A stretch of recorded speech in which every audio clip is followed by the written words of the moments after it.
जिस गाँव में भवानी रहती है, जिस गाँव में भवानी रहती है, जिस गाँव में भवानी रहती है, जिस गाँव में भवानी रहती है।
आप आ गए वकील साहब। अरे नमस्कार। नमस्कार। आपने बुलाया और हम हाजिर हो गए। बैठिए। जी। हाँ तो वकील साहब, प्रॉपर्टी के कागजात तैयार हो गए? जी अभी तक नहीं। क्यों? मैंने तुमसे कहा था ना वकील साहब कि इंसान का क्या भरोसा, कब ऊपर चला जाए। अरे शुभ शुभ बोलिए सर। भगवान ऐसा कभी ना करे। मरे आपके दुश्मन। ये दुश्मन की बातें छोड़िए वकील साहब, ये बताइए कि प्रॉपर्टी के कागजात क्यों नहीं तैयार हुए? जी दरअसल बात यह है कि एक बात आपसे क्लियर करनी थी। देखिए आपकी संतानें हैं, 2 लड़के और 1 लड़की। क्या आप तीनों को एक ही तरह का हिस्सा देना चाहते हैं या फिर कुछ और सोच रखा है आपने? सोचा तो नहीं है वकील साहब, लेकिन आपने सोचने पर मजबूर कर दिया। मैं कुछ समझा नहीं सर। मेरे कहने का मतलब है कि संतान तो मेरी ही है जी। अब उसमें से काबिल कौन है और नाकाबिल कौन है, इसके बारे में तो सोचना ही पड़ेगा ना। ये जानने के लिए आपको क्या मुश्किल है? आपके बच्चे हैं। सही कह रहे हैं आप, मगर वकील साहब उन तीनों बच्चों को तो मैंने अपने ही गोद में पाला है ना। अब उसमें से जो योग्य पात्र होगा, प्रॉपर्टी का वारिस तो वही बनेगा। ये तो बहुत पते की बात कही आपने। मतलब अब तक मैंने बेअकल की बातें की थी हैं? नहीं, मेरा वो मतलब नहीं था। तो सही आप समझा दीजिए। अगर आपको बुरा लगा है तो मैं अपने लफ्ज वापस लेता हूँ। ये सही कह रहे हैं आप। देखिए आप मुझे बता दें कि आप किस तरह से बांटना चाहते हैं जायदाद, मैं उसके हिसाब से पेपर्स तैयार कर दूंगा। अगर इजाजत हो तो मैं चलूं? ठीक है, सोच के मैं आपको खबर करवा दूंगा। आप जा सकते हैं। जी नमस्कार।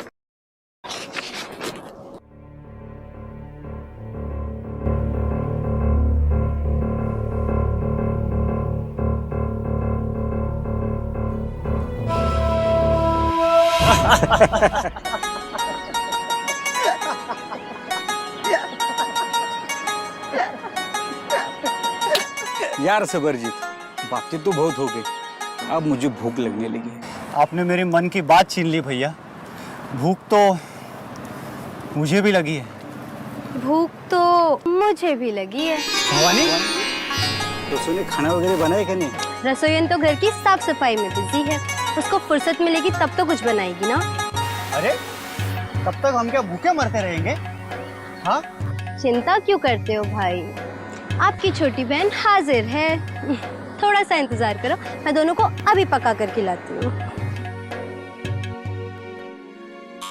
अभी तो क्यों रो रहा है? सुना नहीं भवानी ने क्या कहा? क्या कहा? क्या कहा? मैं तुम्हें पका कर खिलाती हूँ, ये कहा। तो उसमें क्या गलत कहा? अरे जब हम दोनों पक जाएंगे तो खाएंगे किसे? आप सबको मालिक ने बुलाया है। सबको मतलब? भवानी को भी? हाँ, जल्दी आइए। चलना यार। यार चल।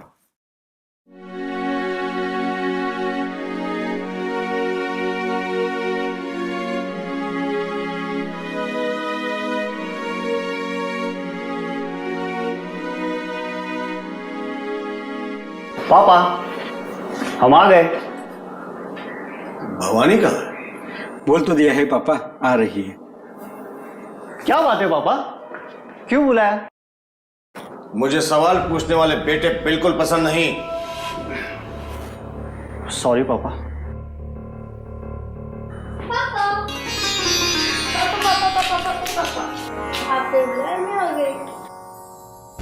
ये लाड़ का समय नहीं है, बैठो वहां पे। तुम दोनों भी बैठो।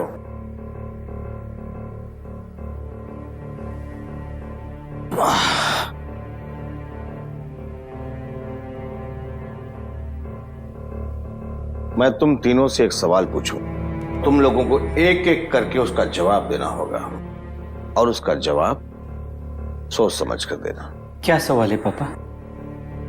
मैंने कहा था ना, मुझे सवाल पूछने वाले बेटे बिल्कुल पसंद नहीं। तुम्हारी मां के मरने के बाद मैंने तुम तीनों को बड़े ही लाड़ प्यार से पाला है बेटा। मेरे सवाल का जवाब तुम तीनों सोच समझ कर देना।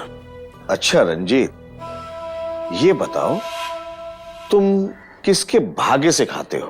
पापा, मैं तो आपके भाग्य से खाता हूँ। अगर आप ना होते तो मेरा कोई वजूद ही नहीं। और करमजीत तुम? पापा, ये भी कोई पूछने वाली बात है? जितना पूछा जाए ना उसका ही जवाब दो। पापा, सिर्फ खाने की ही बात नहीं, मेरी सारी जिंदगी के विश्व विधाता आप हैं। भवानी, मैं तुम्हारे भाइयों से जो सवाल पूछा उसे तुमने अच्छी तरह से सुन लिया ना? जी पापा। तो तुम्हारा जवाब क्या है? मैं सच बोलूं या झूठ बोलूं? भवानी, ये मजाक का वक्त नहीं है। तो मेरा भी सच सुन लीजिए पापा, मैं अपने भाग्य का खाती हूँ।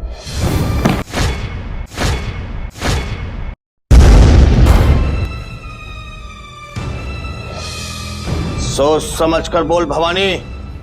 सोच समझकर बोलने वाले षड्यंत्रकारी होते हैं। मैं तुझे एक मौका और देता हूं। मैं किसी मौके की मोहताज नहीं हूं। इस धरती पर बसा हुआ कोई भी इंसान मुझे खिला नहीं सकता, चाहे फिर वो मेरा बाप ही क्यों ना।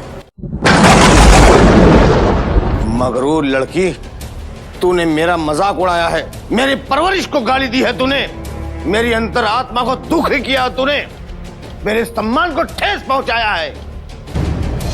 रंजीत, करमजीत, इसको घसीटते हुए ले जाओ, उसके कमरे में बंद कर दो। जब कल सुबह का सूरज निकले इसकी अर्थी पर एक कफन सजा देना। तुम लोग खड़े खड़े मेरा मुंह क्या देख रहे हो? ले जाओ उसे। पापा, पापा मेरा ये मतलब नहीं था पापा। पापा, भैया छोड़ो ना पापा। पापा, पापा, पापा, पापा समझो ना पापा। भैया, भैया छोड़ दो भैया। भैया, पापा, पापा बचाओ। भैया छोड़ दो ना। भैया, भैया, भैया, मैं तो आपकी बहन हूँ ना भैया। भैया पापा को समझाओ, मुझे छोड़ दो ना भैया। रोना बंद कर, चुप। भैया चल चल।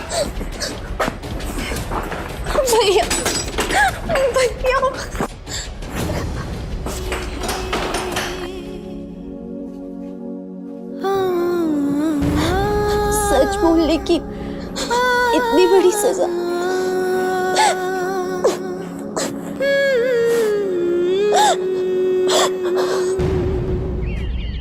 वकील साहब, वकील साहब, वकील साहब, क्या बात है चंदा? बड़ा गजब हो गया वकील साहब। क्या हुआ? भवानी को मालिक ने एक कमरे में बंद कर दिया है। आप उसे बचा लो वरना वो मर जाएगी। वकील साहब कुछ करो साहब। ठीक है बेटा, तुम घर वापस जाओ, मैं देखता हूँ क्या करना है। हाँ ठीक है। जाओ।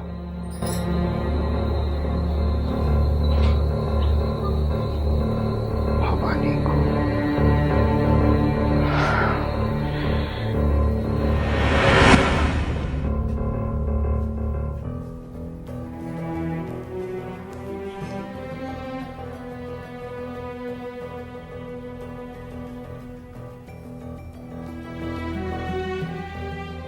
वकील साहब, इस वक्त कोई खास बात? आपको एक उचित सलाह देने आया हूं और इसमें मैं आपके प्रति अपना फर्ज समझता हूं। बिना मांगे हमें कोई सलाह मत दिया करो वकील साहब। राय साहब, कभी कभी मरीज को जबरदस्ती दवा देनी पड़ती है। तुम्हारी इतनी हिम्मत? आपके फायदे के लिए। देखिए, भवानी नादान है, उसे छोड़ दीजिए। जो मैंने कह दिया वकील साहब सो कह दिया। वो एक खोटा सिक्का है।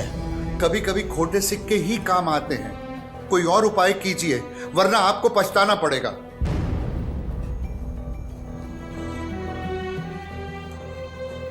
वकील साहब, एक बात बताइए, ये खबर तुम्हारे तक पहुंची कैसे? राय साहब,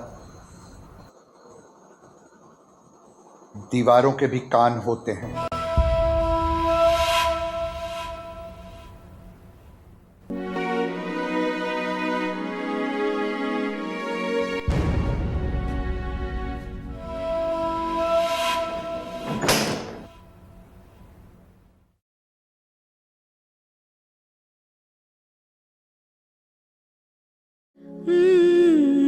आ गई अकल ठिकाने? बोल अब क्या जवाब है तेरा? मेरा जवाब वही है पापा। भवानी, तू ये मत भूल कि मैं तेरा बाप हूं। आप भी तो भूल गए कि मैं आपकी बेटी हूँ। रस्सी जल गई मगर बल नहीं गया। भवानी, तू अब भी मुझसे माफी मांग ले, मैं तुझे माफ कर दूंगा। मैं अपने जवाब पे कायम हूँ पापा। मैं अपने भाग्य का खाती हूँ।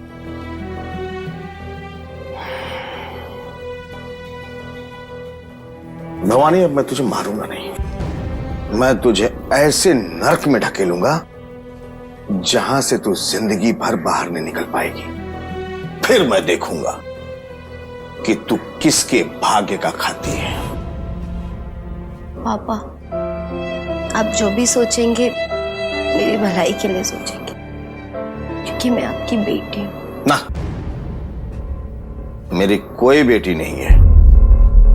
अब से मेरे सिर्फ 2 बेटे हैं जिनके ऊपर मैं अपनी छाती गर्व से फुला सकता हूं।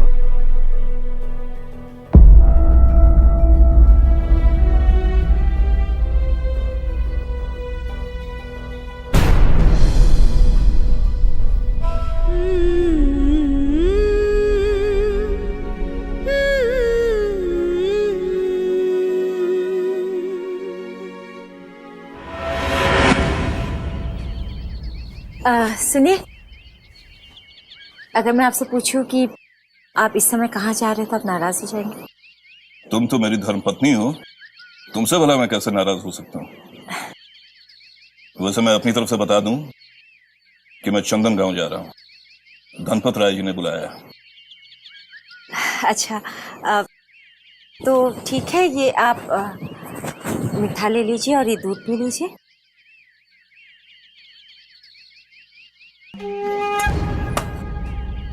इससे क्या होगा? घबराइए मत, अहित नहीं होगा, सब शुभ होगा, अच्छा होगा। लीजिए। कमला, अगर पेड़ा खाने और दूध पीने से इंसानों की तकदीरें बदल जाती तो ऊपर वाले को कोई नहीं पूछता। आप ऊपर वाले को पूछे या ना पूछे, लेकिन ऊपर वाले से डरिए तो सही।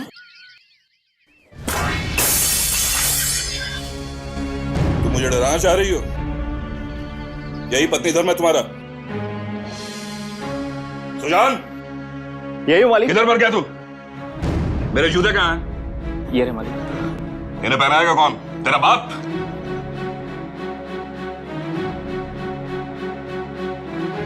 पहना दिया मालिक। इसमें खुश होने की क्या बात?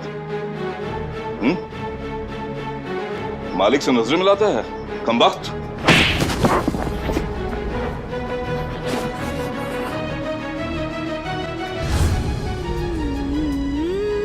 चलो, बड़ा जालिम स्वभाव का है तेरे मालिक। तो ऐसा क्यों करता है कि मार खाना पड़े? पता नहीं मालकिन, मालिक के सामने मुझे क्या हो जाता है। देख, अब तू बड़ा हो गया है, गलतियां मत किया कर। चल जा, घर में बहुत काम पड़ा है, निपटा ले। और ये सब भी सफाई कर दे।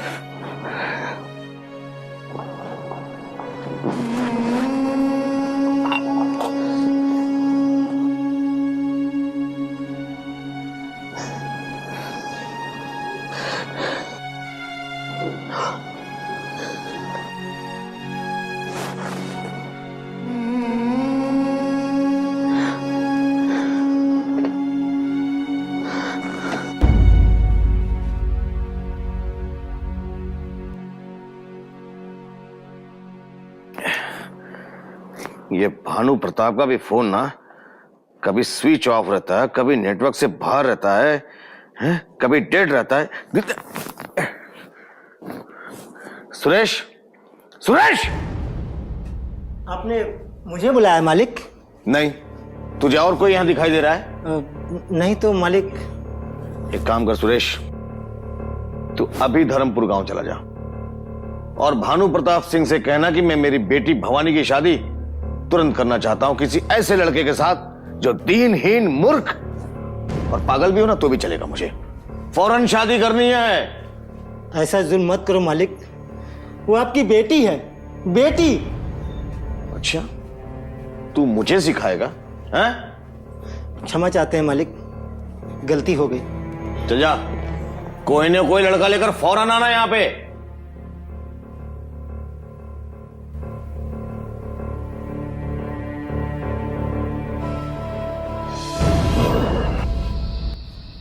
सुजान, खेत का काम पूरा कर दिया ना?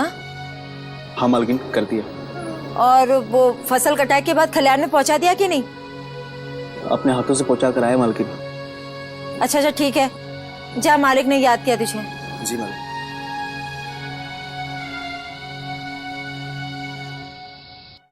भवानी, ये ऊपर वाला क्या किसी की तकदीर लिखेगा, क्या किसी का भाग्य बनाएगा? मुझे देख, अपने बाप को मैंने खुद मेरा भाग्य लिखा है। मेरे भाग्य का विधाता मैं खुद हूं और कईयों की तकदीर मैंने बनाई है, कईयों के भाग्य मैंने बनाए हैं और आज तेरा भी भाग्य मैं ही बनाऊंगा। क्यों बेटी, ठीक कहा ना मैंने?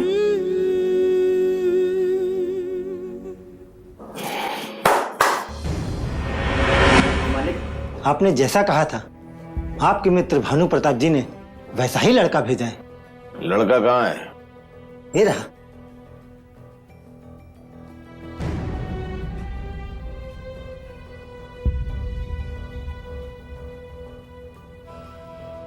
क्या नाम है तेरा? सुजान, सुजान सिंह। शादी करेगा? आपसे मालिक? अबे बेवकूफ, हमसे नहीं, मेरी बेटी भवानी से।